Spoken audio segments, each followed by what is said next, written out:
2019. For those that have not had the pleasure before, a couple of housekeeping items. First of all, if you'd silence your cell phones, we'd greatly appreciate that.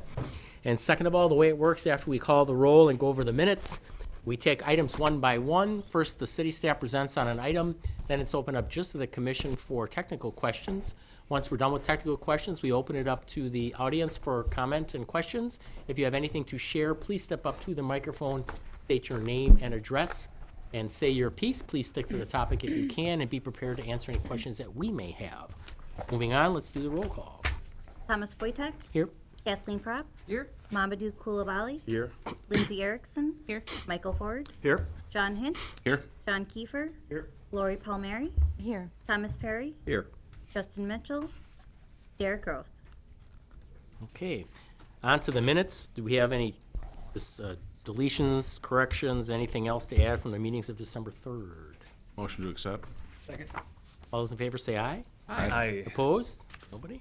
All right, on to item number 1, residential design standards variance to allow window area reductions on the front facade at 322 Sterling Avenue. Do we have any site inspections? Not? Yeah. Oh, we do? Okay, we have one. And then I accept the staff report as part of the record. On to you, sir. All right, I am pinch hitting for Steven today, who was not able to make the meeting, so I will do my best to cover his 2 items. Probably not in quite the thoroughness that he does for us, but we'll work through it today.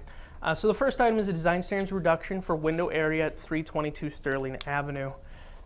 Here's a picture of the subject site. The building is located on the corner of Sterling and Grand. A predominantly single-family area, a couple mixed 2-family structures in the area as well. Just a little closer up of an arrow, you can see garage access off of Grand, and then the primary front of the house facing Sterling Avenue.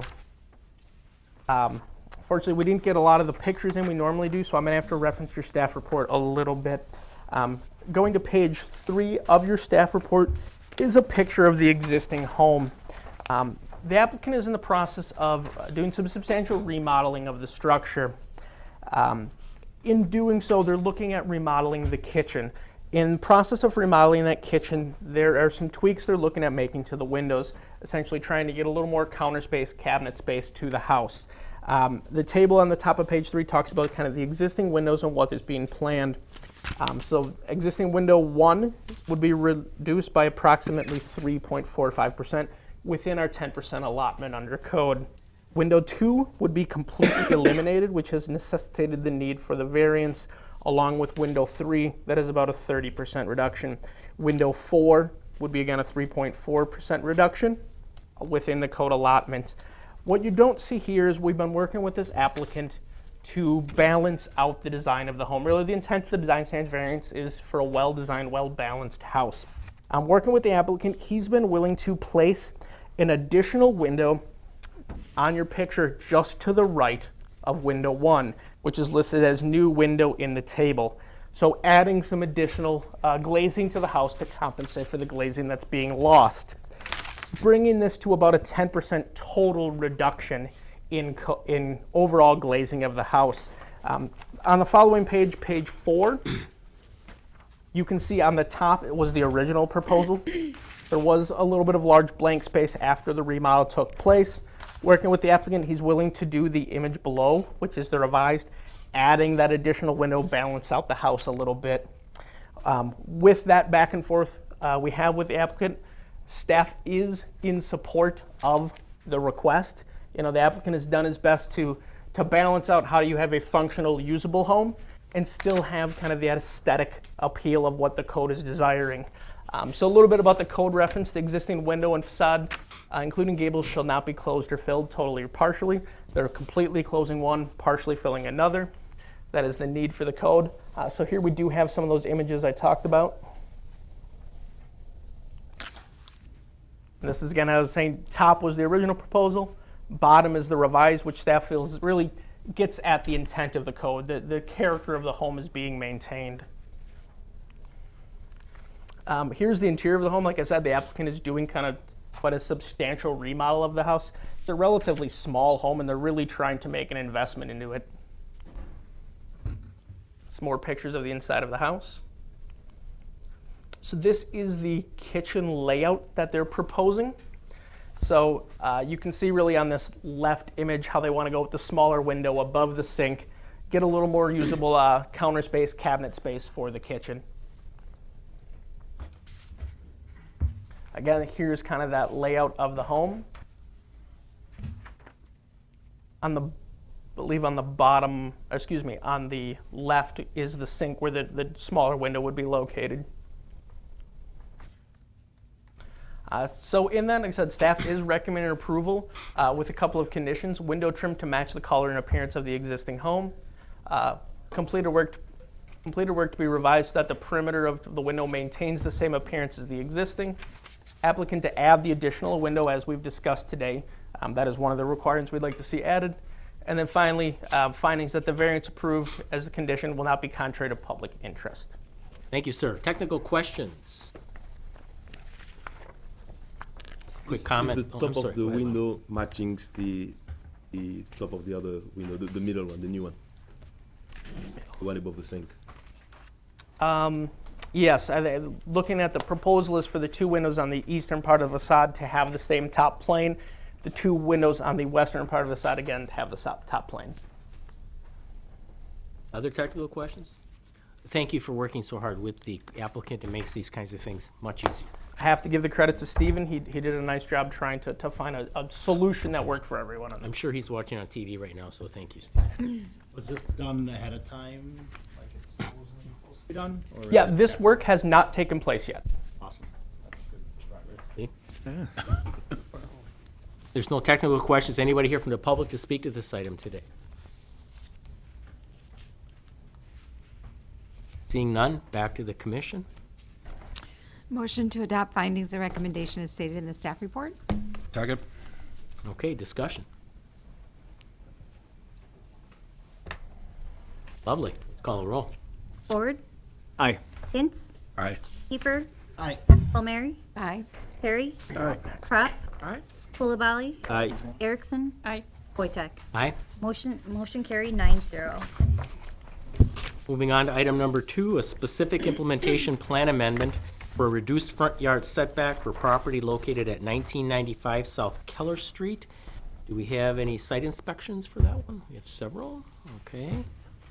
And we do accept the staff report as part of the record. On to you, Ryan, or, Me again. oh, you, Just okay. filling in for Stephen.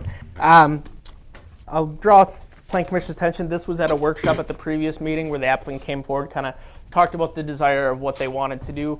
Based on that feedback, they did move forward with filing for plan development amendments and working through kind of showing how they can mitigate the setback reduction. So this is a specific implementation plan amendment for 1915 South Keller. It is located at the corner of 20th and South Keller where the existing Aldi store is located. Here's just an aerial showing it. Like I said, the addition is on the east end of the building. So this outline in red does show you the building expansion area. So the existing facility is about 16,000 square feet. With the proposed addition, they'd be a little over 19,000 square feet. One of the items of concern as we were going through this review is parking ratios. They currently have 64 spaces. With the changes, they would actually be going down to 4 spaces, being 4 spaces short of code. However, this development has a cross-access parking agreement with the entire parking area. So the reduction on 4 on this site, the overall development area, still far exceeds code requirements. So staff does not have a concern with it, as that shared parking agreement is already in place for the larger development area. This is the photometric plan for the site. Couple of issues. So I guess we can go back a little bit to the original base standard modification. Is this working? Does not look like it. On the bottom of this image, you can see the outline of the existing setback and parking. They're looking to reduce that setback down to 5 feet for the updated parking area. This is what we had kind of outlined in that workshop, kind of shifting the entire development towards that property line a little bit, allowing them to do the building addition that they need for this site. So the parking row would be shifted south. This is showing kind of the maneuvering that makes sure we can still get some truck traffic in and out of that site, so the site still functions correctly.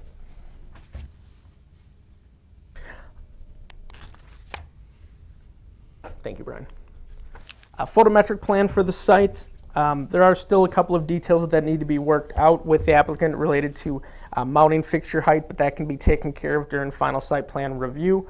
However, no conditions or base standards were needed as part of the lighting plan. On the on-street lighting, because we are getting to such a small setback, we are exceeding the maximum allowed at the street level.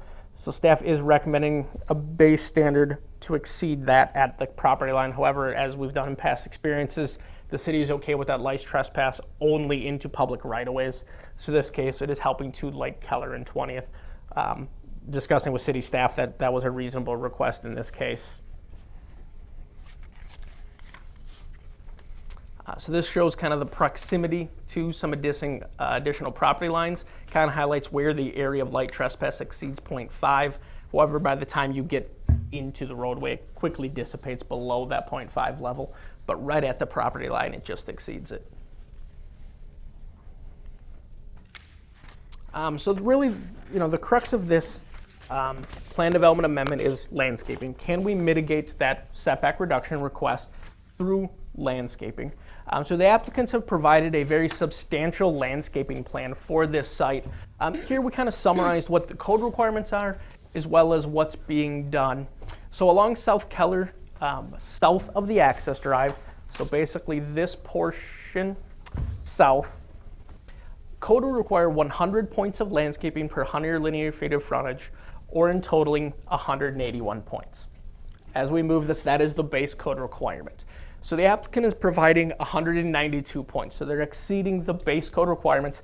That is the only portion of updated landscaping that code requires. Above and beyond that, the applicant is proposing additional landscaping to further offset their setback ask. So north of Keller Street, nothing is required to be changed in this area. However, the applicant is proposing to add an additional 241 points of landscaping over what's already there. So enhancing the greenscape, enhancing the aesthetics to try to offset that landscaping ask. Additionally, along 20th, no improvements are required as part of the update. However, they're proposing to add an additional 120 points of landscaping. So a total of about 360 points of landscaping are being added to the site above and beyond base code requirement. When staff looked at it, we feel that's sufficient justification for a base standard ask. They've really gone above and beyond to do the best they can to mitigate that reduction. Included in this, they have included the building elevations. They're relatively in line with the existing building. They're just kind of matching what's already out there as they would build out that building expansion. A couple of conditions along with it, but staff is recommending approval of this request. Base standard modification to reduce the setback from 25 feet to 5 feet. Final landscaping plan shall be approved by the Department of Community Development. Base standard modification to allow that light trespass of 0.5 at the property line for the public right-of-way. We do need a little bit of specific information about mounting height of some of the pole structures to make sure they're in line with the code. That can be handled as part of site plan review. And then the base standard modification to reduce from 64 to 60 on the site, with the knowledge that they do have that larger parking agreement in place. That it? That's it. Thank you, sir. Technical questions? Go ahead, Mayor. Two things. It looks like to me on the proposed elevation compared to the existing elevation, they are adding some windows. Is that correct? Correct. So to the, I guess in the middle images here, you can see the grayed out one is the existing elevation. The colored image is the proposed. So they are adding kind of that new front entrance that all these typically have. Sure. And then the second question is, going back to the landscape additional points, do we have any transit stop there? Did we have this conversation? I don't believe there is one. Steal that one. It's across the street Yeah, I Across don't- the street, By Target. okay, Yeah. okay. by the bank over there. All right, so it won't impact anything with. No, I don't Brown? believe, that was one of the things I think we looked at. Well, good for them for going above and beyond. Yeah, there's a transit stop here. Oh, sure. Other comments, questions? Of a technical nature? So the existing sidewalk that's there won't be impacted at all? Should not be impacted. That sidewalk is outside of the property line. would- I guess one other thing, are we adding sidewalk there or no? Nope, there's existing sidewalk On the south, here. There's sidewalk all the way along here There is? presently. Okay. Yep. kinda hard to see there, okay. Other technical stuff? Seeing none, anyone here from the public to speak to this item today? Going once, twice. Okay, public comment is closed. Back to the commission. Anybody accept? Motion to adopt the findings and recommendations as stated in the staff report. Second. All right, discussion. Go ahead, Tom. I just would like to echo what everybody else is saying. I think that this is a exciting example of how petitioner can work with the city in ultimately making the space a better place. And going above and beyond with the landscaping plan, I think that's pretty great and fully support it. I would add that this kind of model could be transported over to Jackson Street as we struggle with, I think, more and more landscaping when you can't avoid some of the hardness of the, but that's just me. Other comments? Okay, let's call the roll. Ford. Aye. Hintz. Aye. Kiefer. Aye. Palmieri. Aye. Perry. Aye. Crop. Aye. Kulabali. Aye. Erickson. Wojtek. Aye. Motion carried 9-0. Okay, now with the next item, do you want to do these together or? We'll do one presentation on the two items, Okay. and then we'll need two separate actions. Okay, so item 3A is public hearing, zone change from suburban mixed-use district to suburban mixed-use district with a plan development overlay, and approval of a general development plan and specific implementation plan for property located at 2120 Jackson Street. B is access control variances for commercial development at 2120 Jackson Street. Site inspection. And moving on then to staff. Go ahead, Brian. Thank you. So this one had also gone through a workshop to discuss kind of some of the site constraints that they have and possible setback reductions. The site is located on the corner of Jackson Street and Allen Avenue. The surrounding area is mostly commercial uses with some residential uses to the east and to the north. Here's a view of the subject site. So there's two parcels. The western parcel is a commercial site with an existing building and surrounding parking area. And the eastern site is a salvage yard. They'd like to combine these two lots and redevelop the new lot. And they are requesting a rezone from SMU to SMU PD. Again, they kind of have some site constraints that they need to deal with, which are contamination from the salvage yard, and then also having a buffer yard with the residential uses to the east. So here's a view of the current zoning for the site. So it's currently zoned SMU, and again, they're requesting to be rezoned to have plan development overlay to be SMU PD. Here's the proposed site plan. So the proposed building will be an advanced auto parts building that's located on the south side of the site, and they'll have parking to the west and loading to the east and access from both Allen Avenue and Jackson Street. They are requesting base standard modifications as there's a 25-foot setback requirement from Allen Avenue and Jackson Street that the parking lot will not be meeting, as well as a side yard setback, which will have a bump over the parking lot going into that side yard setback. Staff is supportive of these base standard modifications as they are proposing to kind of concentrate the development on the western portion of the parcel due to the contaminated area from the salvage yard, as well as creating a larger buffer from those residential uses to the east. Here is the landscape plan. It is missing the parking row end trees, so they do need to add tall deciduous trees to the parking row ends. You do need to shift some of the building foundation landscaping to the primary entrance side of the building. Also, they will need to, they're showing deciduous trees for their buffer yard. Code requires trees appropriate for screening for buffer yards, so there need to be some kind of an evergreen tree that they need to add there. So there currently is some existing fencing. So the applicant is kind of exploring some options and working with staff on how they want to meet that buffer yard requirement with a combination of fencing and landscaping or just landscaping. Here is the photometric plan. It is in compliance with city lighting standards, just with the exception of a portion of the Jackson Street entrance. So they just need to kind of increase the lighting there to the 0.4-foot candles. Here are the proposed building facades. So the west elevation, which is the Jackson Street elevation, and the north elevation, the Allen Avenue frontage, those both meet design standard requirements for Class 1 materials of 50%. So they have a combination of glass and concrete brick to meet that requirement. Here's the proposed advanced auto parts sign. It'll be in the west elevation facing Jackson Street. They're proposing about 87 square feet of wall signage, and the maximum based on the 1 square foot per linear foot of building frontage is about 83 square feet. So they're proposing to go over that maximum, but they are not having any additional signage on the other facades. So staff is recommending approval of that base standard modification with the condition that that is their only wall signage. They're also proposing a pylon sign on the northwest corner of the parking lot. It's located right here. It has a 20-foot setback from Allen Avenue, where a 25-foot setback is required. Staff is supportive of that base standard modification. Again, due to these site constraints and it meeting setbacks, we kind of push it into the parking lot.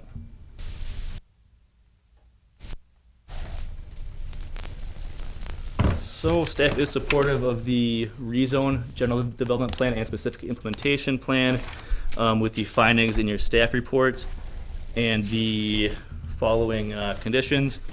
Approval of an access control variance for reduced lateral clearance, increased driveway width and corner clearance, a base standard modification to reduce front yard pavement setback to 16.5 feet, setback reduction from the north property line to 4.5 feet, side yard setback reduction for the parking lot to 5.42 feet, a condition that the final landscaping plan be revised and be approved by the Department of Community Development, a base standard modification to allow reduced front yard setback for the pylon sign to 20 feet, and also a base standard modification to allow the signage to exceed maximum area on the west facade with the condition that no other wall signage be permitted. All right, thank you. Technical questions on this first portion? Mayor? Do we not have, I'm looking at the south elevation and the east elevation, do we not have a requirement for something to kind of break up that just brick wall? So they meet base code as shown. We have a 70 linear foot requirement that requires at least a horizontal or vertical element. In this case, they have the red band and the color change, which meets base code requirement. Other technical questions? The sign is just four square feet overall. Correct. They're 4 square feet over on that facade with 0 on the other. Staff's comfortable with that as long as we condition it that no additional signage. They're well under what the site could have in total. Seems like a reasonable trade-off. Not even a foot longer. Yeah. Okay. Other technical questions? Seeing none, anyone here from the public to speak to this item today? Come on. Hello, Devin Winter, Excel Engineering, 100 Camelot Drive, Fond du Lac, Wisconsin, 54935. Just a point of clarification, the building signage is actually over by 4.81 square feet. So I just want to make sure that we're clear that it's 4.81 square feet versus 4 square feet. That's what their prototypical sign is, with the understanding that no additional signage on the building will be provided other than the pylon sign, which is out front, which meets the code. Regarding the landscaping, just point of clarification, just to make sure that that we will work with staff to meet the intent of the code for the buffer yard on the east side. As was noted, the existing fence on the east side is existing. Depending on the condition of that may end up being replaced, but if it is in good working condition, it may remain. But we are more than happy to work with staff to meet the intent of the code as far as landscaping is concerned on that east side. Thank you, sir. To that, I would recommend we modify condition 5. Right now it says final landscaping shall meet code requirements. I think because of how we're trying to work with the applicant to meet the code, it would be best to add that typical language like we do, final landscaping plan shall be approved by the Department of Community Development. That way we have the ability to work with him without having to bring it back to you.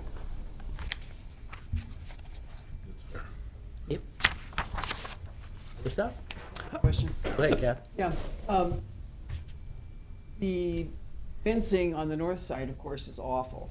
It's deteriorated, and I'm presuming all that would come down. That is correct. The only fencing, And the fencing along the east side, I don't recall being able to notice it where I was, but I hope that if it is at all deteriorated, that you would replace it. yep, that is the understanding, correct. Yep. Okay, great, and all that stuff is gonna get cleaned up. Okay, Salvaged. that is correct. So if you look behind you, there's the existing fence on that screen view eastern side of that residence right there. Eastern side of the- That is the fence that is, depending on the condition, provided it's a good working condition, would remain. If it is not, then we would replace it according to the city standards and meet the intent of that. But definitely work with staff to meet the intent of the landscaping code on that east side for the buffer yard. John? The east side of that buffer yard, if, because the landscape plan didn't really say anything, that's gonna remain, or that's going to become grass then, where you don't have the trees planted on that? That is The correct. east side? That is correct. Just wanted to clarify that. Yep, in the Some buffer. people weren't here. for Yep, the- that is correct. Yep, the east buffer yard, I believe, is about 74 feet right now, so well in excess of the typical requirement based on the city We go code. from a junkyard to a grass yard. That is Thank you very correct. much for that. The one other point that I would just want to ask is regarding the 0.4 foot candles at the eastern, or at the Jackson Street entrance. The intent is to work with staff regarding that. The only portion of that parking lot that is not at 0.4 is, and I'm gonna call it the northwestern quarter of that driveway. I believe North Jackson Street is lit somewhere in that area. And my hope is that a portion of that can meet that. But obviously, we'll work to staff to meet the intent of the code, however we can to Yeah, if bring you're, that up to if your requirement. photometric plan, if there is a light out there that is spilling onto the property and bringing it up to 0.4, we just need that information provided. Okay, and I'll look to see. I don't know offhand what is out there. Yep. But obviously, we'll work with staff to meet the intent of the code for that driveway. Any other questions for the petitioner as long as he's here? Thank you very much, sir. Thank you. Anyone else here to speak to this item today? The access control variance. Yeah, if we could touch just briefly on the access control variance part of it for you quickly. All right. So they're requesting 3 access control variances. One is for lateral clearance. So they're proposing a 35-foot lateral clearance where code requires 75 feet. Staff is supportive of that. They're still providing for stacking of 2 vehicles. It's also consistent with the neighboring commercial uses, actually increased for most of them. They're also proposing an increased driveway width from Allen Avenue. The code maximum is 30 feet. They're proposing 40 feet, and they need that for truck turning in and out of the site. And the last one is the corner clearance. Code requires a 175-foot corner clearance, and they're proposing 60 feet from the intersection, but due to the narrow frontage of the lot, they cannot meet that requirement. And I'd also add, kind of as we have the aerialer up here, even though they're asking for some access control variances, it's a significant improvement over the existing condition. Oh, yes. So it may not meet code, but it is substantially closer to code than what we have today. I'm just wondering where the critters that live in the cars there are gonna move now. All right, question for you guys. Based on the way these things are classified, should we be doing 2 separate votes? Or We will one? need to do 2 separate votes One's as a one public goes hearing. on to council, one Okay. is determined by this body. Great. Now, on to us for discussion. Oh, someone has to adopt the findings or. Yeah, we need a So motion. for 3A, motion to adopt the findings and recommendations as stated in the staff report with the modified Condition number 5. 5, I believe. Yes, number 5. Second. All right, discussion. Laura? Oh, I'm sorry. Oh, go ahead. We do need to add an additional base standard modification related to that wall signage. Basically to allow the west building facade to, is it 80s? 4.81, you said? Yeah, that number, which I'll add in, and then limit it to no additional wall signage beyond that. That works. Seconded. John, that was That's you. what John Yeah. said. All right. Mayor. Just a question, and that is, so I know that other areas, other parts of the city were, kind of expecting some increased design standards and that. And certainly, this is going to be a vast improvement over the existing situation.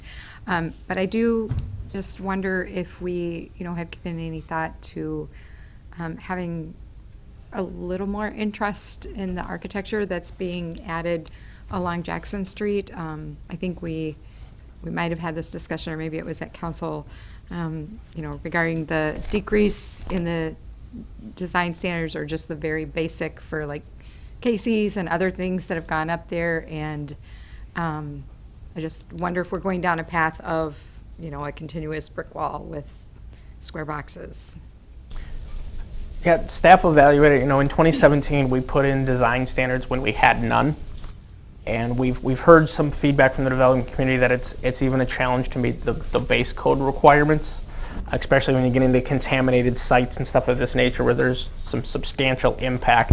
We looked at it, does it make sense to try to require additional elevated design for this site, especially with cases across the street.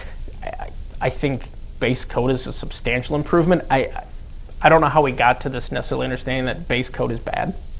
We had no requirements. 50% in the glazing requirement stuff we've put in, it was a significant step in one direction. As a community, do we want to reevaluate that and up our standards? I think that's definitely a citywide discussion we can have. Well, I think we're going to have some discussion surrounding that with the corridor study, right? Correct. The corridor study may recommend that this corridor have elevated design standards. Okay, thank you. Other comments? Okay, let's call the roll for item 3A. Ford. Aye. Hintz. Aye. Kiefer. Aye. Palmieri. Aye. Perry. Aye. Pratt. Kulabali. Aye. Erickson. Wojtek. Aye. Motion carried 9-0. Do we need any discussion on 3B, the variance? Motion to adopt the findings and recommendations as stated in the staff report. Second. Any discussion? All right, call the roll for that one. Ford. Aye. Hintz. Aye. Kiefer. Aye. Palmieri. Aye. Perry. Aye. Pratt. Aye. Kulabali. Aye. Erickson. Aye. Wojtek. Aye. Motion carried 9-0. On to item number 4, which is a public hearing, proposed creation of a tax increment financing district number 39, Cabrini School redevelopment designation of boundaries and approval of project plan. Come on up, Todd. Here comes the TID guy. And for a two. So we're here today to discuss the proposed creation and boundaries for tax increment district number 39, Cabrini School redevelopment. Most plan commission is familiar with the project. They came through with a rezone and specific implementation plan a month or so ago. They're now looking at financing options for the sites, and we'll talk through that a little bit here today. I'm going to reference quite a bit of the TID plan in my comments, so if you do want to follow through, you can. So this is TID District 39. It is being designated as a district in need of rehabilitation and conservation. It's approximately a 1.28 acre parcel and is location of the former Cabrini School. The school's been vacant since about 2017. As we've discussed in the past, the applicant is proposing 35 senior living apartment units, in addition to a about 26 garage units and some surface parking. The project is proposed to be financed through low-income tax credits or LIHTC credits, historic tax credits, community development block funds, and a potential pay-as-you-go development incentive through the TIF. It's a very complex project, especially with its historic nature, trying to get a development that works in this site. So the applicant is really looking at all funding sources possible to try to make this work. Total estimated project costs for the development are approximately $582,500, whereas $500,000 of that development would be pay-as-you-go TIF assistance, $82,500 is district administrative costs. It is anticipated that this project would bring up $1.83 million of taxable value to the parcel. As currently outlined in the TID plan, it would be proposed that this district would only last about 14 years of tax collection and 16 years of total time, ending in about 2035, which would be less than the 27 years the district will allow. So it would be closing early. Page 5 of your TID plans starts to get into the but-for. So with all of these funding sources that the applicant is proposing, along with the TIF participation, they're looking at an internal rate of return of about 4.04%. Without that assistance, they're looking at an internal rate of return about 1.41%. Typically, a developer is looking at anywhere from 4 to 5.5% minimum to undertake a project. With TIF assistance, we're barely getting to that 4% threshold. So that kind of highlights the uniqueness of this project and the need for all funding sources available. The school had, or the current property owner had kind of said, if we don't have a use for the school, which we no longer do, they would look at either tearing the school down or trying to find a developer that's willing to undertake the project. We have a developer in this case willing to undertake the project and trying to get it to work the best he can to make it a viable project. Kind of some of the other TIF items. We get into some of the TIF maps, which are similar to what we have up on the screen here on page 8, page 9. I will direct your attention to page 12.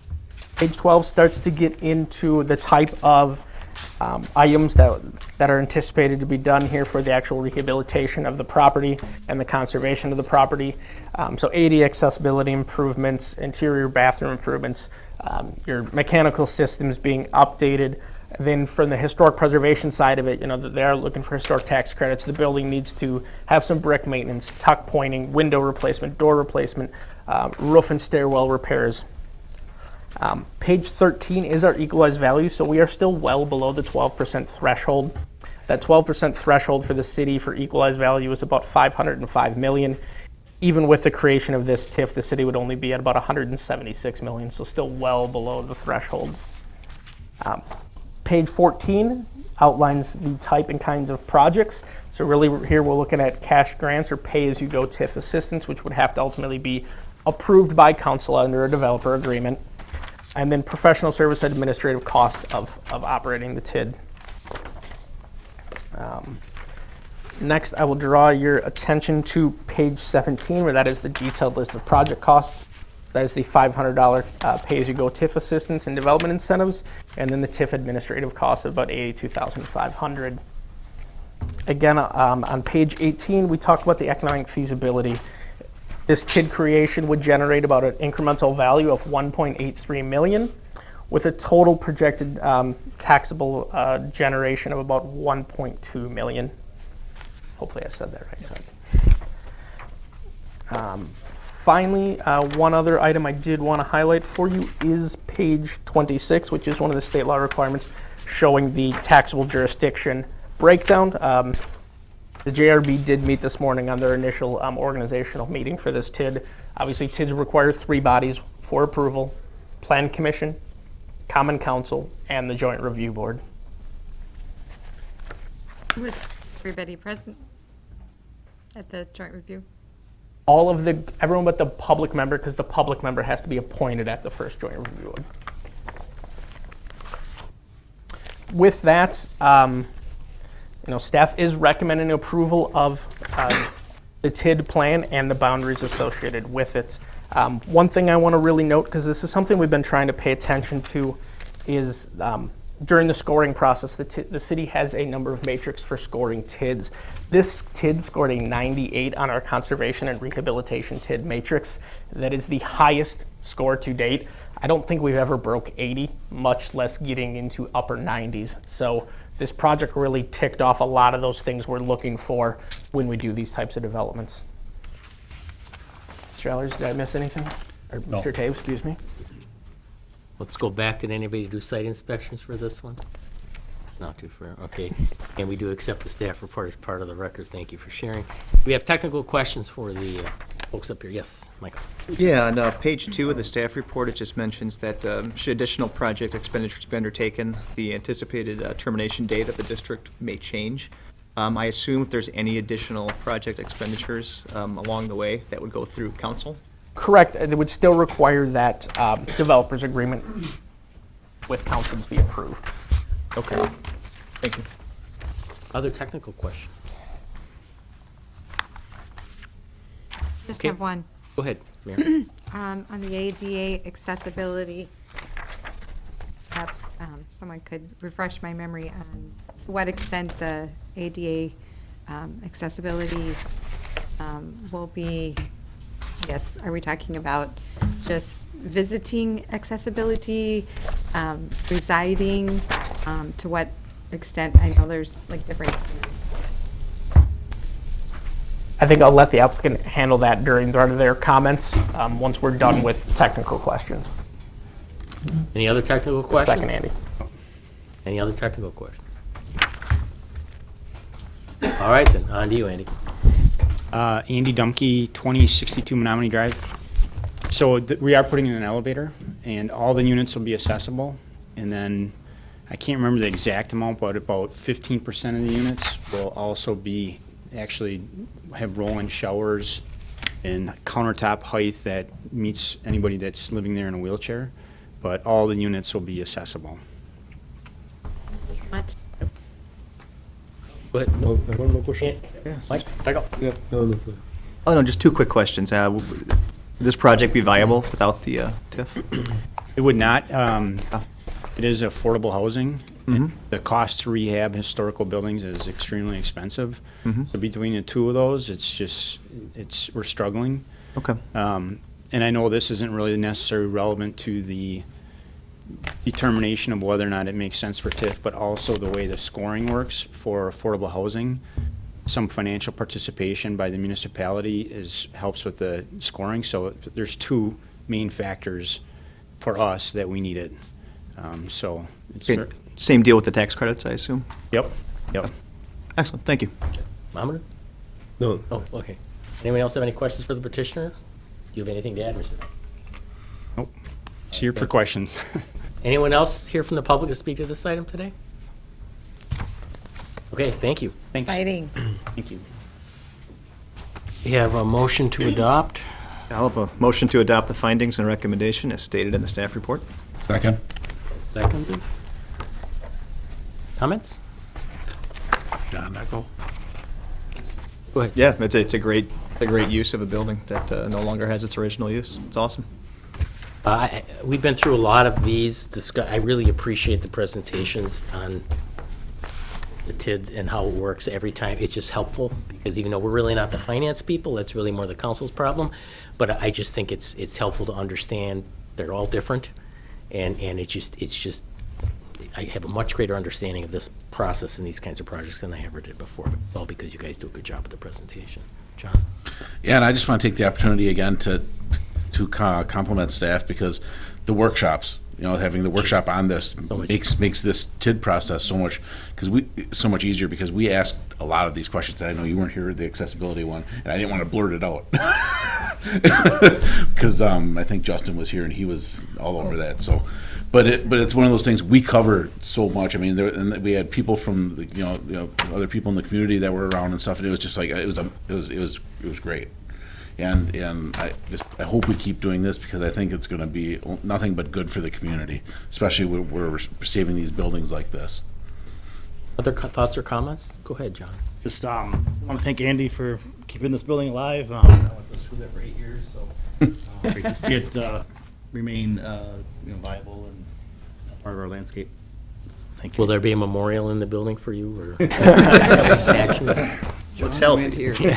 Anything else? The John Kiefer Suite. Go ahead. I just appreciate having this opportunity for affordable senior apartments. I think that's a huge need that we have, so. Totally agree. All right, let's call the roll there, Mina. Ford. Aye. Hintz. Aye. Kiefer. Aye. Palmieri. Aye. Perry. Aye. Prop. Aye. Kulabali. Aye. Erickson. Aye. Wojtek. Aye. Motion carried 9-0. Any other business for us, sir? Mark? Any other? No, I think that's it. We do have one workshop. All right, then Motion to adjourn. all those in favor say aye. Aye. Opposed? Okay, workshop. That's a really Beat you to it this week, Tom.